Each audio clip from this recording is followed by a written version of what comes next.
어린이 셜록 홈즈 주홍색 연구 23화 계속되는 존 왓슨의 이야기 상 원작 아서 코난 도일 글 테오 오디오 제작 마고 스튜디오.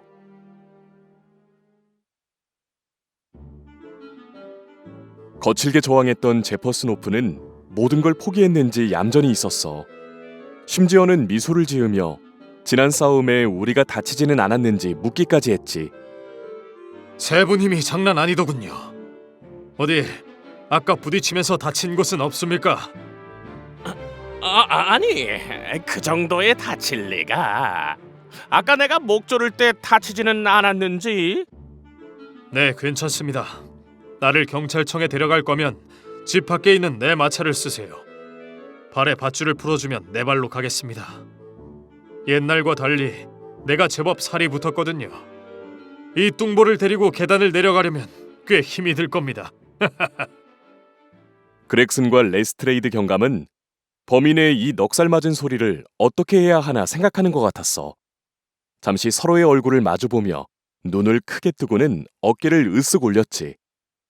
하지만 홈즈는 곧장 제퍼슨의 발목을 자유롭게 풀어주었어. 그러자 제퍼슨 호프는 다리를 쭉 펴며 일어섰어. 어디 다친 곳은 없는지 확인하듯 다리를 여기저기 흔들기도 하고 움직이기도 했지. 난 일어선 제퍼슨을 다시 한번 살펴봤어. 키도 컸지만 덩치가 굉장히 좋았지. 햇볕에 탄 검은 얼굴과 사냥꾼의 날카로운 눈빛이 아주 인상적이었어. 솔직히 감탄이 나올 정도였지.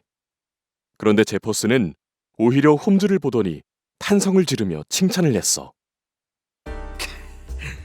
정말 대단하십니다.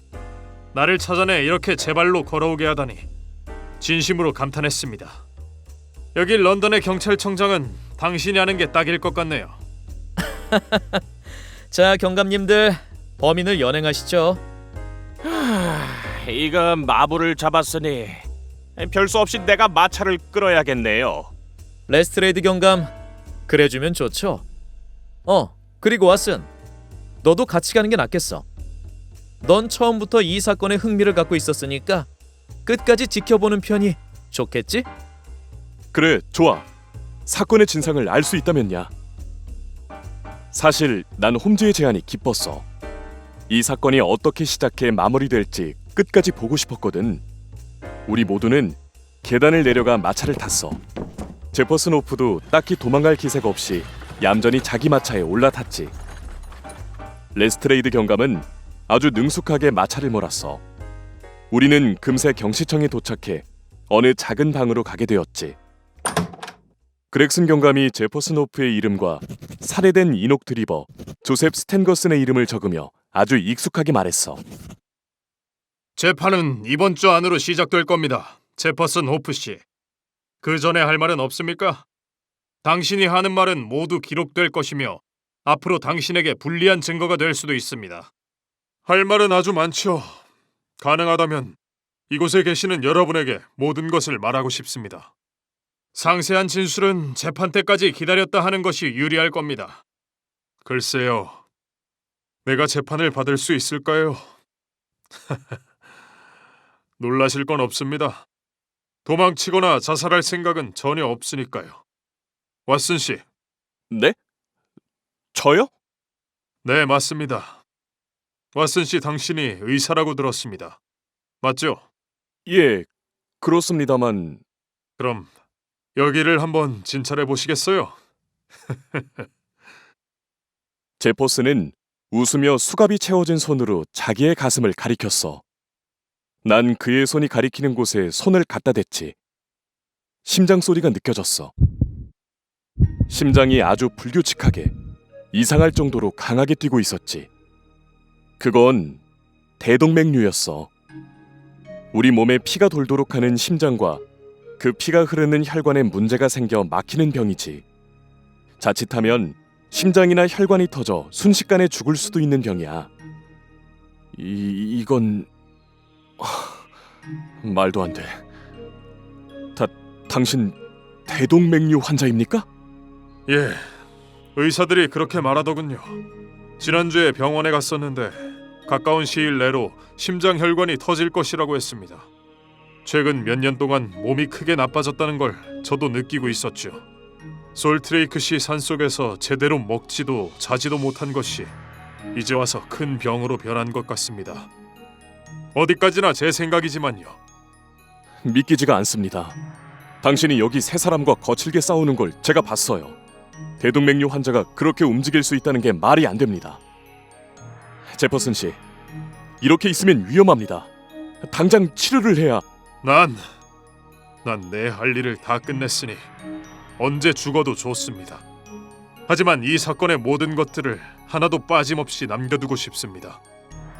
내가 살인자라는 건 분명한 사실이지만 그저 그런 살인자로 기억되는 것만은 피하고 싶거든요. 이런 상황이면 지금 바로 진술해도 됩니다. 내 생각에도 지금 용의자 진술서를 작성하는 게 맞을 것 같네요. 이자가 죽고 나면 범인이었다는 자백을 받아낼 수 없을 테니까요. 제퍼슨 씨, 진술을 시작하세요. 당신의 진술은 모두 기록된다는 것도 다시 한번 더 알려드립니다. 알겠습니다. 아까 몸싸움을 한 뒤로 몸이 점점 안 좋아지는 것 같네요. 좀 어지럽기도 하고. 괜찮으시면 의자에 기대서 얘기하겠습니다. 그 전에 이것만은 꼭 알아주세요. 난 죽음을 앞둔 몸입니다. 절대 거짓말은 하지 않습니다.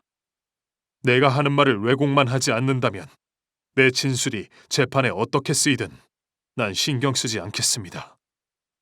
숨이 가빠졌는지 한 번 크게 호흡을 한 제퍼슨은 이야기를 시작했어. 존 페리어와 루시 페리어의 이야기, 그리고 제퍼슨 호프와 이녹 드리버, 조셉 스탠거슨의 이야기를 들려주었지. 그의 이야기는 믿을 수 없을 만큼 거대하고 장대했지. 그래서 그의 이야기를 내가 따로 정리해 들려줬던 거야. 제퍼슨은 계속해서 말을 했지. 이녹 드리버, 조셉 스탠거슨, 난 그 두 놈을 증오했습니다. 그것들은 아버지와 딸 두 사람을 죽이는 범죄를 저질렀기 때문이죠. 나이든 노인과 젊고 예쁜 여자가 너무나 비참하게 죽었습니다. 재판장에 그들을 끌고 갔어도 그들은 제대로 된 죄값을 치르지 않았을 겁니다. 모르몬교 신도들이 그들의 죄를 감추고 감싸주고 있기 때문이죠. 제퍼슨 씨, 그렇게 흥분하면 안 됩니다. 난 그들의 죄를 속속들이 알고 있습니다.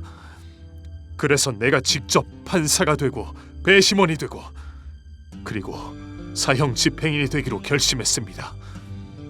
홈즈 씨, 왓슨 씨, 당신들이라면 내 마음을 이해하시겠죠? 나와 같은 입장에 있다면 당신들도 나와 똑같이 했을 겁니다. 죽은 존 페리어 씨의 딸 루시 페리어는 20년 전 나와 결혼을 약속한 사이였습니다. 드리버와 스탠거슨, 그 못된 것들이 루시의 아버지를 죽이고 루시와 강제로 결혼한 거죠. 그 상처로 결국 제정신을 잃은 루시도 죽고 말았습니다. 아버지를 잃은 루시에겐 그야말로 생지옥 같은 나날이었겠죠. 살아있어도 산 게 아니었을 겁니다. 루시는 죽는 순간에도 그 저주받을 반지를 끼고 있었습니다. 결혼 반지 말이죠. 난 맹세했습니다. 드리버가 내 눈앞에서 죽을 때 그 반지 때문에 자신이 저지른 더러운 죄 때문에 죽는다는 걸 알려주겠다고요. 그래서 난 항상 그 반지를 몸에 지닌 채 두 범죄자를 찾아다닌 겁니다. 그 둘에게 죄값을 치르게 했으니 난 이제 아쉬운 것이 없습니다. 당장 심장이 끊어진다 해도 후회 없이 죽을 수 있죠. 그들을 쫓는 게 쉽지는 않았을 것 같네요. 여기 기록에 그들은 여러 번 옮겨 다녔다고 적혀 있거든요. 그랬죠. 드리버는 돈이 많았습니다. 저는 그닥 가진 게 없었죠. 그래서 그들을 뒤쫓을 경비를 만들기가 꽤 힘들었습니다. 그들을 찾아 런던까지 왔을 때는 진짜 주머니가 텅 비었었다니까요. 당장 일거리를 찾아야 했습니다. 말을 타고 마차를 모는 일은 자신이 있으니까 영업용 마차 조합에서 일하게 됐습니다. 매주 일정한 금액만 조합에 내면 나머지는 내가 가질 수 있죠. 그렇게 넉넉한 돈은 아니지만 먹고 살 정도는 됐습니다. 문제는 길을 익히는 거였죠. 마차 일을 하기 위해서도 그 두 놈들을 찾기 위해서도 당장 길을 잘 아는 게 중요했습니다. 그런데 이 런던이란 도시는 엄청나게 크더군요. 그래서 시간 날 때마다 역이나 호텔 등을 외워뒀습니다. 그래요. 저는 아직도 이곳 런던에 모르는 곳들이 많습니다. 어? 아직도? 그래, 홈즈. 모두 너같이 머리가 좋지는 않아. 그래요. 쉽지 않은 일이었습니다. 그러다 결국에는 드리버와 스탠거슨이 하숙집에 묵고 있다는 걸 알았죠. 차펜티어 부인의 하숙집이요. 오래전 미국에 있을 때 놈들이 먼저 날 알아보고 경찰에 신고했던 적이 있었습니다. 하지만 지금의 난 예전과 달리 살도 찌고 수염도 많이 길렀죠. 두 놈들이 날 알아보지 못하더군요. 난 하숙집 주변에서 틈을 노렸습니다. 그런데 그 쥐새끼 같은 놈들은 정말 마음에 안 들더군요. 일단 혼자서는 외출을 하지 않았습니다. 꼭 두 놈이 붙어 다녔죠. 하숙집에 들어가면 콕 처박혀서 밤엔 기어 나오지도 않았습니다. 제퍼슨 씨가 다시 화를 냈어. 빨갰던 얼굴이 마치 불에 타오를 것처럼 더 빨갛게 달아올랐지. 큰일이야. 저렇게 흥분을 하다간 분명 몸에 이상이 생길 텐데. 난 제퍼슨 씨가 진술하는 동안 너무 흥분하지 않도록 그를 말려야 했어. 제퍼슨 씨는 계속 진술을 해나갔지.